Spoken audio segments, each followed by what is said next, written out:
Hey, and welcome to another episode of iKnowJax. It's springtime and it's festival season, which means lots of happenings and events going on in the River City.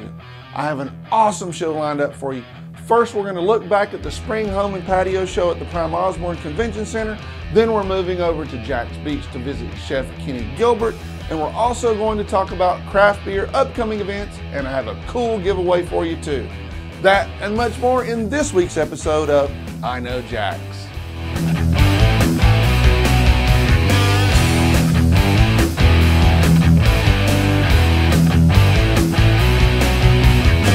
I love this time of year. It's not too hot yet and it's not cold. There's only one thing I'm not liking: pollen.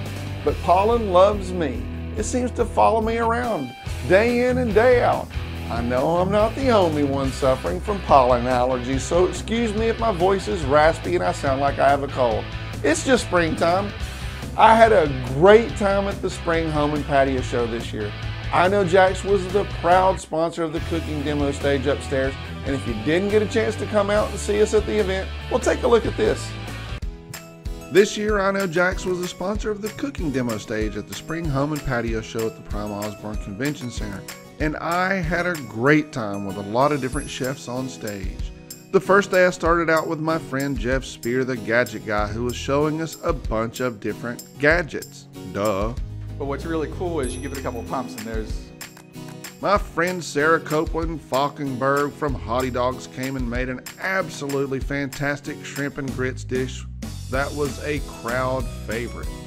Speaking of seafood, Chef Garrett Lay, who's been doing demos with me at the Home and Patio Show several times, came out and made Fish Market red chowder from the Fish Company. Now, I've been to Traska and Company in Ponte Vedra several times, and it's a really cool place with great food. They make a special hot sandwich that they call the panino, and Sarah Frasca came out to the Home and Patio Show and made paninos right there in the oven for us to taste. We have a little bit of a science in our kitchen to make sure we have fresh avocado that's at the perfect ripeness. So that's kind of another trick. That is a science. Yeah, it really is. And then our homemade ranch, which is to die for, and folks can even buy this at the restaurant because people love it. I also got to hang out with Michelle McInnes and her daughter from Sweet Spot, who were there throughout the event with their food. And let's not forget Andrea Bryant. She had some great stuff with a healthy twist. My friend Phil from the Gourmet Realtor made chicken marsala. You can never go wrong with Italian food, can you? This was a popular demo. What would you pair this with?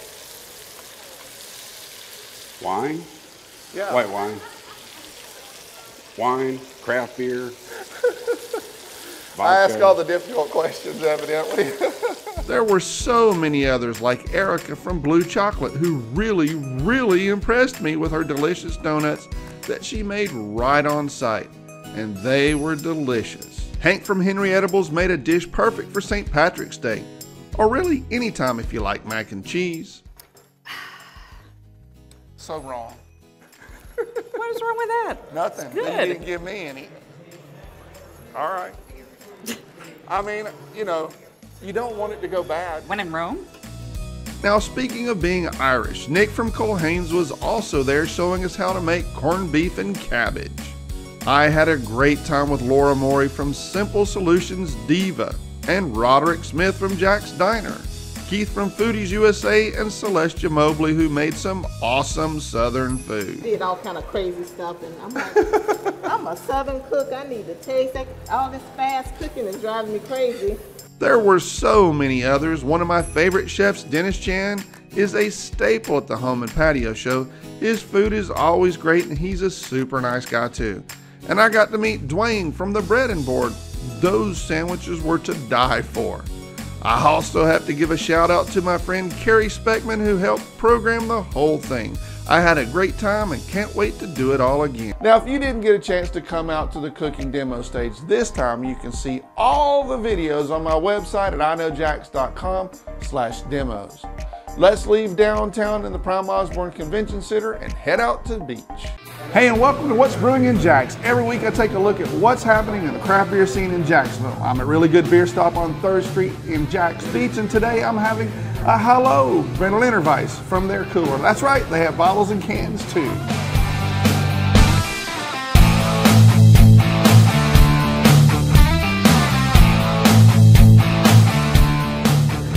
This week it's time to turn green, and no, I'm not talking about recycling or sustainable living. I'm talking about the color green. On Saturday it's St. Patrick's Day, so that means lots of St. Patrick's Day events. As far as I know, none of the breweries I've talked to have green beers. That's popular in places like Savannah, which, by the way, has one of the largest St. Patrick's Day parades and celebrations in the country. First, let's start with something that sounds a little bit more serious, a panel discussion called The Theology and Spirituality of the Brewing Process and Beyond. The event takes place at Aardwolf, and I think if you're curious about brewing, this will be a great place to meet interesting people for conversations and beer. The event is hosted by Ryan Buckley, a home brewer, and Derek Scott, a bartender at a local brewery. That's on March 13th at Aardwolf. On Saturday, March 17th, St. Patrick's Day has lots of events happening all over Jacksonville. Cole Haynes Irish Pub puts up a tent already on Thursday, and the party continues all weekend. Wicked Barley has a special event where they release special St. Patrick's Day brews, plus live music and more. And in Springfield, there's an inaugural St. Patrick's Day block party. Hyperion Brewing Company and Crispy Springfield Gallery have come together to organize this event. All the fun is on Main Street between 7th and 8th. There's live music, food, beer vendors, and more.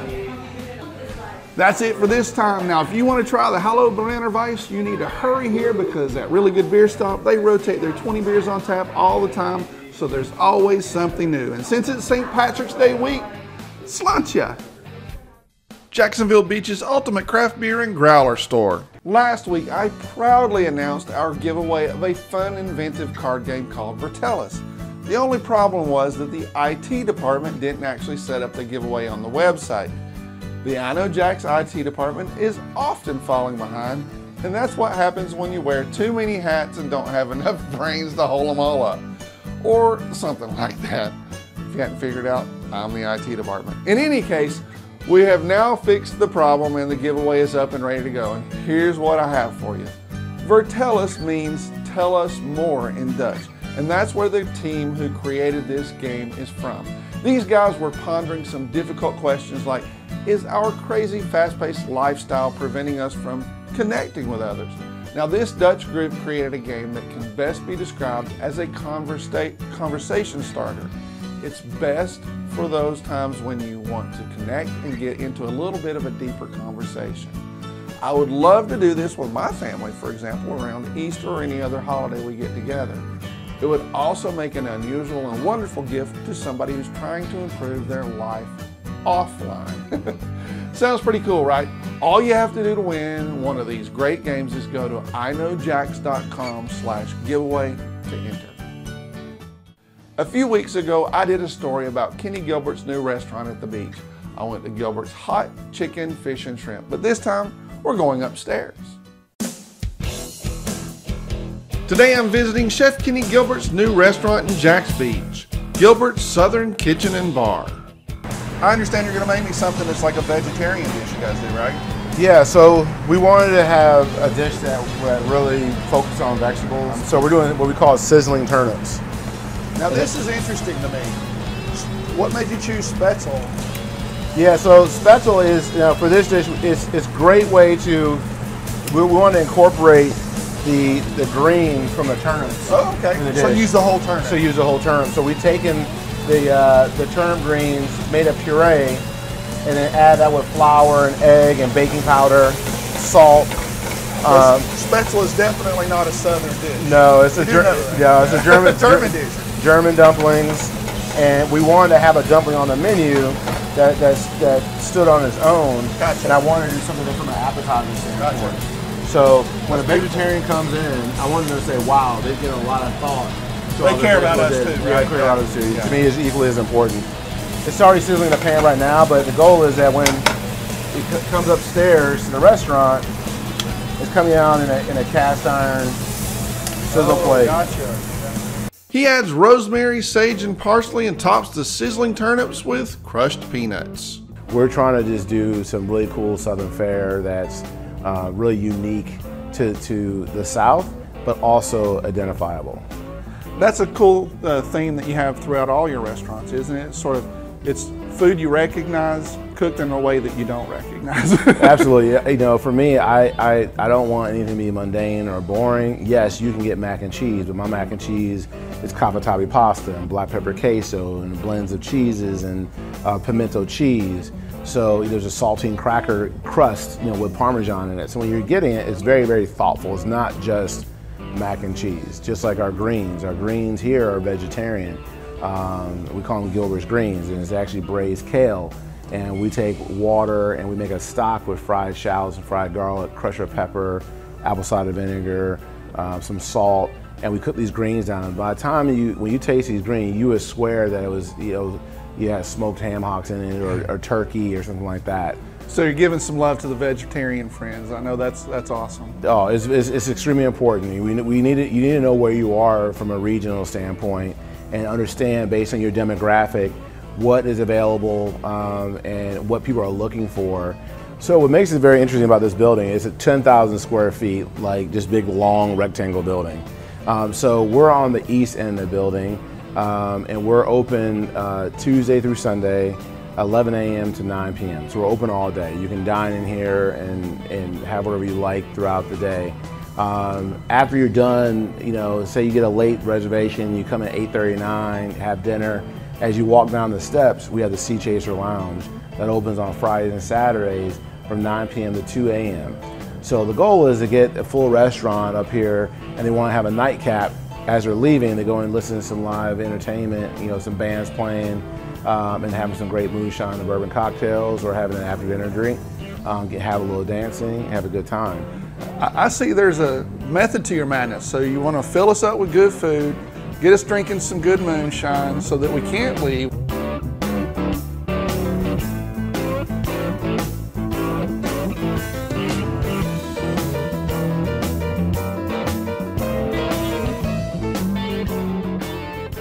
So these are the awesome sizzling turnips that Chef made for us in the kitchen. That's a good way to start a meal, but I think a better way to start the meal is with these drinks. This is the Gilbert Proper, and this is the Sea Chaser. And both of these are refreshing, and nothing complements a view like we have here at the ocean like a good cocktail. Hey, if you missed the Gilbert's hot chicken, fish, and shrimp story, you can find it on my website or on YouTube. Now, maybe you didn't know this, but every Saturday I upload the new episode to YouTube. So if you subscribe to my YouTube channel, you can get notified automatically as soon as new videos are uploaded. Next, let's use our brain power. Here's Steve.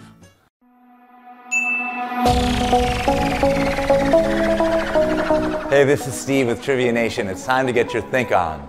What men's formal wear is named after a town in New York? Again, what men's formal wear is named after a town in New York? Before the break, I asked you what type of formal clothing for men is named after a town in New York. That answer, of course, is tuxedo. Please join us at any of our 50 locations in Northeast Florida. Just go to trivianation.com for more details. We're now in what I like to call festival season. This time of year, there's almost always a festival going on, and this week we have St. Patrick's Day as well. But that's not the only thing that's going on. Let's take a look at some of the other happenings this week. First up, it's time for another Jackson's Night Market in Hemming Park. This local night market returns to Hemming Park every third Thursday from 5:30 to 9 p.m. with live music, local farmers, artisan food vendors, fashion trucks, food trucks, all at Hemming Park Beer Garden and more. Speaking of third Thursday of the month, it's also the day when we have the North Beaches Art Walk in Atlantic/Neptune Beach. The art walk takes place from 5 to 9 p.m. featuring over 55 local artists and live performers. This is a great time to visit the beach area. The North Beaches Art Walk takes place on March 15th. The popular St. Augustine Lions Seafood Festival brings boatloads of seafood to St. Augustine for 3 whole days starting on Friday. The festival will serve up traditional fish and shrimp, lobster roll, conch salad, grilled octopus, crab cakes, and more. The festival takes place at Francis Field. The St. Augustine Lions Seafood Festival will take place March 16th through 18th. On Friday, March 16th, iKnowJax is also going to be out at Atlantic Beach Brewing Company doing a Facebook Live show. We're starting at 7 p.m., so check it out online or come out to Atlantic Beach Brewing Company and join us. I'll be there from about 6:30 to 8:30. Now, there's a lot of music this month, and don't even ask why Tiffany caught my eye, but she did. Now, do you remember Tiffany? She had an iconic 1987 #1 hit single, I Think We're Alone Now. Now that captured the heart of a nation and catapulted her into superstardom. Now I probably remember that because I was in California at the time. I don't know. Tiffany recently recorded her newest single, Can't Stop Falling, as a follow-up to her first album as an independent artist. Tiffany is performing at the Ponte Vedra Concert Hall on March 17th. Now that's St. Patrick's Day, and there's a bunch of stuff going on for St. Patrick's Day. There's the block party in Springfield, and Colhane's Irish Pub in Atlantic Beach always sets up the big tent outside and has a huge party. Now for more ideas about what to do for St. Patrick's Day, check out iKnowJax.com. I have a special post there dedicated to just that. Now, if you're not into Irish food but prefer barbecue, here's a fun event in Amelia for you. It's a barbecue rib competition featuring 50 teams serving up the best barbecue ribs in the area. There will also be vendors, a kids zone, live music. See, the barbecue ribs competition takes place at the main beach and plate sales start at noon. This is also the 3rd year for the Salt Life Festival in Jax Beach. It will have entertainment on the Seawalk Pavilion stage with a variety of vendors located throughout the Seawalk Pavilion lawn and Latham Plaza. The St. Augustine Art and Craft Festival features artists and crafters and offers jewelry, ceramics, stained glass photography, and much more. The free event takes place at the St. John's Pier Park on Saturday, March 17th and Sunday, March 18th, and admission is free. For more fun things to do in Jacksonville, visit my website at iKnowJax.com and read the blog post cleverly titled Fun Things to Do in March. Talk about this whole new Trading Spaces thing and what you're doing, man. Yeah, it's been crazy. We just finished filming season 1. I'm one of the new carpenters on the show, and 8 episodes. It airs April 7th, and they're bringing back the OGs, the original cast, too, so it's been crazy. So you're the new kid on the block, so to speak. Fresh meat, yeah, exactly. So was there a hazing process they went through? You know what? I want to be like, no, yeah, there was absolutely hazing. Ty, I love Ty, but oh, he made me earn it that first episode. You'll see it. Well, I'm very happy to hear that. There was happy to haze me. yeah, absolutely. Oh, good, good. I appreciate that. I like to see people suffer. Well, I said that first one was tough, but you start to figure it out. But it's tough for the carpenters, No budget, no time, and then you got sleep, the whole world looking at your furniture. It's crazy. It's nuts. So is that your specialty, was the furniture, or what was your thing? Yeah, we were doing a lot of furniture. I was making a lot of, it was random. We built beds and then cabinets and then tables and wine racks and just everything. It was Whatever crazy. they told you. Whatever they told us, yeah. Exactly. But we need it today. Or yesterday. $20. Yeah, exactly. Yeah, it was crazy. So besides the whole Trading Spaces thing, I really wanted you to talk about your charity with the water. Talk to me a little bit about that, would you? Yeah, so about 3 years ago, I started Off the Grid International. It's otgi.org. It's a really simple nonprofit. I do home inspections and septic inspections and rainwater system and well inspections in Texas. And me and a couple of the guys I spent some time in Africa, and we wanted to go and do something to give back, right? And so, I think people want to get involved, and they're not sure how to. Right. And so, and it's like, what's the next step? What do we do? Yeah, we want to help, but does the nonprofit keep all of the money? Right. So what we do is, it's really simple. 100% of donations go towards the project. Okay. We have no office, we have no staff, we have no marketing, no advertising, no nothing. All we have is a website. So if you go to otgi.org, it just goes straight to our PayPal account, and then 100% of that money will go towards building either a rainwater system or a sanitation system alongside the Peace Corps in a very remote area, because these remote areas are the areas that are in the most need as far as clean water and clean sanitation, because one, you get a bacterial infection, especially in a kid, that far out, it's a lot more dangerous, and a lot of times they don't have the education, they don't have the resources, they don't have internet access and things like that. So eventually we want to be building schools with solar panels. We don't got the money right now, but hopefully one day we're able to do that. But we're just trying to do things where, if people want to get involved, we're not trying to grow a business here. We do the show, I have a company back home. This is just, everything goes towards the system. So if you want to get involved with something and you want to know 100% of the money is going towards work, that's what it is. So. Don't forget that I started doing the Facebook Live show again on Fridays at 7 p.m. You can watch it on iKnowJax.com website under iKnowJax.com/live or directly on the iKnowJax Facebook page. Or if you prefer, head out to Atlantic Beach Brewing Company and see me in person. I'm usually there around 6:30 p.m. and I'm almost always there past 8. That's it for today. I'll be back next week with a brand new iKnowJax. But before then, I'll see you on the internet.